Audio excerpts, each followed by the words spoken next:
বুঝতে পারছেন হাজরাত? এক নম্বর সাধারণ জিন, দু নম্বর হলো মানুষের সাথে থাকা জিন যেটাকে কারিন জিন বলা হয়, তিন নম্বর আরওয়া জিন যেটা মানুষের সামনে আসে। বুঝতে পেরেছেন? অনেক মানুষের সামনে দেখা যায়, আহ, বা এরকম মানুষ এ করে। আর চার নম্বর হচ্ছে শয়তান। শয়তান জিন যারা মানুষকে, অবাধ্য জিন যারা মানুষকে পেরেশানি করে, বারবার যাওয়া আসা করে, মানে মানুষের বিশাল পেরেশানির মধ্যে রাখে। পাঁচ নম্বর হচ্ছে ইফরিত জিন, যারা অন্যান্য জিনেদের চাইতে বিশাল অনেক শক্তিশালী হয়ে থাকে। বুঝতে পারছেন হাজরাত? এবার আমরা প্রত্যেকে জানি, মানুষ, মানব জাতি সৃষ্টি করার কত সাল আগে এই জিনিসটাকে সৃষ্টি করেছে আমরা প্রত্যেকে জানি। আজকের ভাই বলেন দেখি, মানব জাতি সৃষ্টি করার কত বছর আগে এই জিনিসটাকে সৃষ্টি করা হয়েছে, জিন জাতিকে সৃষ্টি করা হয়েছে। মাজারুল ভাই, মানুষ সৃষ্টি করার কত সাল আগে জিনকে সৃষ্টি করা হয়েছে? জিন জাতিকে হজরত আদম আলাইহিস সালামের 2000 বছর আগে, 2000 বছর আগে জিন জাতিকে হজরত আদম আলাইহিস সালামকে সৃষ্টি করার আগে, বাপ আদমকে সৃষ্টি করার আগে 2000 বছর আগে সৃষ্টি করেছেন। আচ্ছা, এবার জিনেরা কি ধরনের রূপ ধরতে পারে এরকম আমরা কম বেশি করে জানি।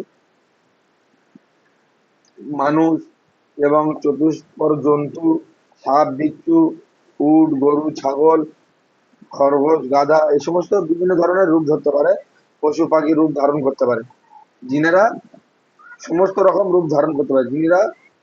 বুঝতে পারছেন হাজরত? মানুষ, চতুষ্পদ জন্তু, আহ, সাপ বিচ্ছু, জিনেরা।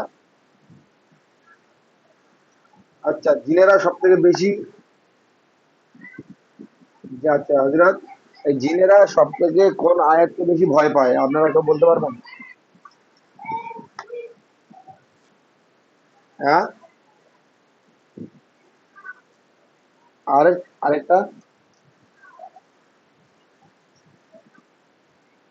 না না, ওই ওই আমলটা লেখাবো বলে ওই বিষয়টা এই জন্য লেখাবো, ওই আমলটা। আয়াতুল কুরসি বললেন, আরেকটা সূরা আছে সেটাকে দেখে বিশাল ভয় পায়। সেই সূরার আমল যেটা আপনাদেরকে ওই মাটির মাধ্যমে ওই জিন হাজি, সেই জন্য কথা থেকে এই কথাগুলো আসলো। আরেকটা হচ্ছে সূরা মুজাম্মিল। এই সূরা মুজাম্মিলকে জিনেরা অতিরিক্ত ভয় পায়, আয়াতুল কুরসিকে যেমন ভয় পায় এবং সূরা মুজাম্মিলকে অধিক পরিমাণ ওরা ভয় পায়। আচ্ছা, এবার আরেকটা বিষয়, জিনেরা কোন লোকেদেরকে দেখে বেশি ভয় পায়? মানুষ না জিনেদের দেখে ভয় পায়? জিনেরা কোন মানুষকে দেখে বেশি ভয় পায়?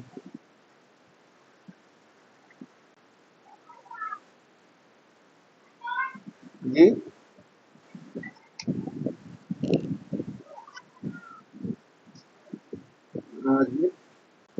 জিনের লাইন আছে বললে হবে না তো।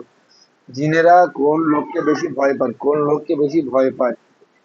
এর আগে যেমন আমি বলেছিলাম আপনাদের, ওই সমস্ত লোকেদেরকে বেশি ভয় পায় যার রোহানি শক্তি এবং আমলিয়াত লোকেদেরকে দেখে বেশি ভয় পায়। রোহানি শক্তি যার বেশি আছে, যে আমলের মাধ্যমে, যে আমল করে করে তার অটোমেটিক রোহানি, যে আমল করবে তার রোহানি শক্তি বাড়বে, আর আমল না করলে তার রোহানি শক্তি বাড়বে না। এই আমল কলা লোককে দেখে রোহানি শক্তি যার আছে, মানে রোহানি শক্তি, এই জন্য আপনাদের এর আগে বলেছিলাম রোহানি শক্তি আমাদের বাড়াতে হবে। রোহানি শক্তি বাড়ালে আমরা এই জল দর্পণ বলেন, আয়না দর্পণ বলেন, এই মক্কেল বলেন, এই যেমন আজকের একটা মক্কেলের বিষয় লেখানো হলো, দরুদ শরীফ পাঠ করে, সূরা ফাতিহা পাঠ করে, সূরা ইখলাস পাঠ করে আপনি একটা রোগীর উপরে মক্কেলকে হাজির করে, আপনার যদি আমলিয়াত রোহানি শক্তি যদি বৃদ্ধি থাকে, রোহানি শক্তি যদি বেশি থাকে, তাহলে আপনার খুব দ্রুত কাজ হয়ে যাবে। আর যদি যখন আপনি বারবার আমল প্রয়োগ করছেন, রোগীর উপরে আসছে না, তখন আপনাকে ভাবতে হবে যে আমলটা খারাপ নয়, তখন আপনাকে ভাবতে হবে যে আমার মধ্যে কোনো রোহানি শক্তি নেই বলে আমার দ্বারা এই কাজটা হচ্ছে না। না, এটা ভাববেন না যে হুজুর এটা লিখেছে, এটা কোনো বেকার হয়তো কোনো কাজের নয়। আপনি নিজে নিজে ভাববেন যে আমি প্রয়োগ করছি, আমার মধ্যে না আসছে না কেন, অন্যজনের হচ্ছে আমার আসছে না, তাহলে আপনি ভাববেন যে আপনার মধ্যে নিশ্চয়ই রোহানি শক্তি কম আছে। এই রোহানি শক্তি বাড়াবার জন্য আমাদের 41 দিনের আমল যেটা করলাম, মনজিলের আমলটা বলেছি, এই মনজিলের আমলটা যখন করব, আমাদের তো হেফাজতের আমল হবে, সাথে আমাদের প্রত্যেকের রোহানি শক্তি অনেক বেড়ে যাবে। অনেক অধিক পরিমাণ আমাদের রোহানি শক্তি বেড়ে যাবে। তারপরে আর যে সমস্ত আমলগুলো আছে আমরা দৈনন্দিন আমল করব, বা আরো যে সমস্ত সূরা ফাতিহা, ৫টা আমল জুড়ে দিয়েছি, সূরা ফাতিহা, আয়াতুল কুরসি, ইখলাস, ফালাক, নাস, এই ৫ রকম আমলের একটা আমাদের রুহানি শক্তি বৃদ্ধি পাবে। এরপর আমরা সারাদিনে ১০০ বার দরুদ, ১০০ বার ইস্তেগফার পাঠ যখন করব, এর একটা আমল শক্তি আমাদের বাড়বে। এই সমস্ত আমল যখন করবে দেখবেন ইনশাআল্লাহ, আপনি যখন এই লাইনে আমল কাজ করবেন, আপনার থেকে অটোমেটিক কোনো রোগীর সামনে গেলে দেখবে আপনাকে দেখে অনেক ভয় করতে থাকবে। আপনি যখন এই লাইনে কাজ করতে করতে দেখবেন আপনার ওই সমস্ত দুষ্টি জিন, যে যাদের উপরে জিন চেপেছে, জিন ভর করেছে, তাদের কাছে আপনি যাবেন, আপনার থেকে অটোমেটিক ভয় করতে থাকবে।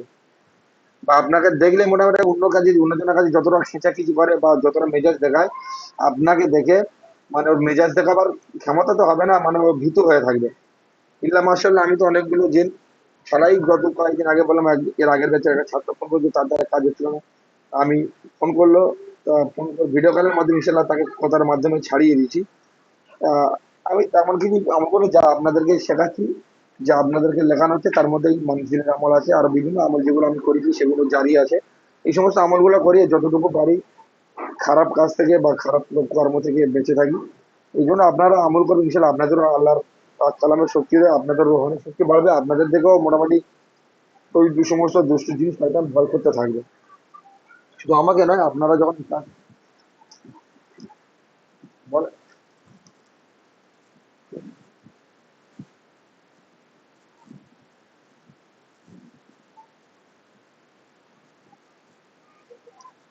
যে সমস্ত শয়তান জিন, আমার কথা শোনেন, যে সমস্ত শয়তান জিন যারা রোগীর ওপর ভর করেছে, তাদের মাধ্যমে যে সমস্ত জিনিসগুলো জানতে চাইবেন, ওরা ১০০-র মধ্যে ১০০টা মিথ্যা বলবে, সঠিকটা বলবে না। কিছু কিছু আছে সঠিক বলে ফেলে, কিছু কিছু আছে জিনিস বলে দেয়, মানে বলে দেয় মানে, বা যেটা মানে আলিমুল গায়েব না, তো ওরা তো গায়েবের খবর বলতে পারবে না, যেটা ঘটেছে বা যেটা হয়েছে বাস্তবে কিছু ওদের নজরে পড়েছে সেটা বলে দিতে পারবে।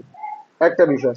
আরেকটা বিষয়, আপনি যে মক্কেলদের কাজ করাবেন, এই মক্কেল যেটা আমি আপনাদেরকে প্রথম বললাম, মক্কেল বলতে যে জিন নয়, মক্কেল বলতে যে আল্লাহ তাআলা যে সমস্ত আয়াতের নিযুক্ত ফেরেশতাগণ আছে, নিযুক্ত মক্কেলগণ আছে, যেমন সূরা ফাতিহার মক্কেল আছে। প্রতিদিন সূরা ফাতিহার থেকে নাস পর্যন্ত কোরআনের যে সমস্ত আয়াত আছে, প্রত্যেকটা আয়াতের আল্লাহ তাআলা নিযুক্ত ফেরেশতা আছে, প্রতিটি আয়াতের নিযুক্ত ফেরেশতা আছে।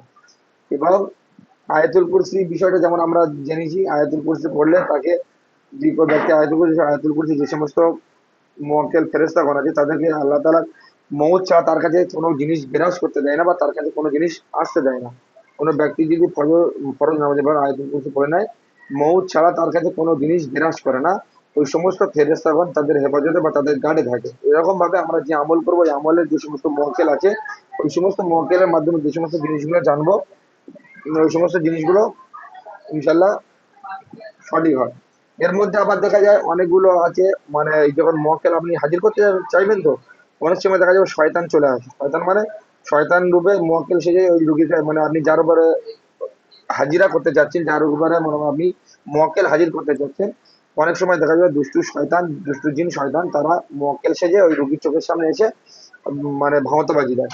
এটাকে আপনার চেনার জন্য এর একটা আমল আছে, মানে এটাকে চেনার জন্য একটা আয়াত আছে, সেই আয়াতটা পাঠ করলে অটোমেটিক তার চেহারা বিগড়ে যাবে, বা সে মানে ওখান থেকে সরে যাবে। বুঝতে পারেন হাজরা?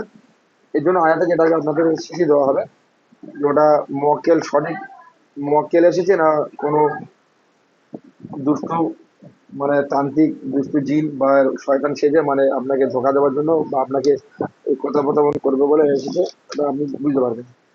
বুঝতে পারছেন হাজরা? এই জন্য জিনেরা জিনেরা সব থেকে বেশি ওই সমস্ত লোকেদের ভয় করে যাদের রোহানি শক্তি বেশি আছে আর যারা আমলের মধ্যে না আছে। আরেকটা বিষয়, জিন শয়তান, শয়তানি পূজা, জিন শয়তান, ওরা শয়তানি পূজা কখন করে এটা আমাদের কেউ কারো জানা আছে? জিন শয়তান, ওরা শয়তানি পূজা কখন?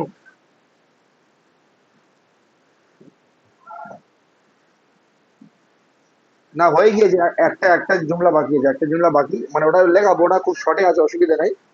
আহ, আপনার এগুলো শোনা মানে এগুলো অভিজ্ঞ বাড়া, আপনাকে এটাও একটা খেলা আছে যে লেখাচ্ছি সব কথা, মানে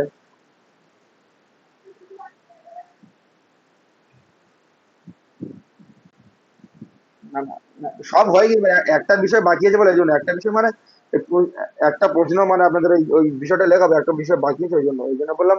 জিন শয়তান যারা আছে, শয়তান জিন, ওদের পূজা কখন করে থাকে, ওরা শয়তান জিন, ওদের শয়তানি পূজাগুলো কখন করে থাকে, আমাদের কি কারো জানা আছে? জানা না থাকলে বিষয়গুলো আমরা জেনে নেবো, কখন হয়ে থাকে কেউ বলতে পারবো কি? আমরা প্রত্যেকে তো আলেমুলামা আছি। সূর্য ওঠার সময় এবং সূর্য ডোবার সময় ওদের এই শয়তানি পূজাগুলো হয়ে থাকে। যে সমস্ত শয়তান জিন আছে বা যারা তান্ত্রিক জিন থাকে, কবিরাজ জিন থাকে, ওদের শয়তানি পূজা ওরা কখন করে থাকে? ওরা ওই সূর্য ওঠার সময় এবং সূর্য ডোবার সময় এই সমস্ত পুজোগুলো করে থাকে। আচ্ছা, এবার আমরা লিখি। হেডলাইন লিখে দিয়েছিল, এক টুকরা মাটির মাধ্যমে ঈশ্বরের জিন হাজির করা। এই লিখেন। সর্বপ্রথম এক টুকরো পাক পবিত্র মাটি নিতে হবে। পাক পবিত্র একটা মাটির টুকরা নিতে হবে, মানে যেমন মাটি ভিগলে ভালো মানের ভালো জায়গাতে পাক টুকরো মাটি, এবং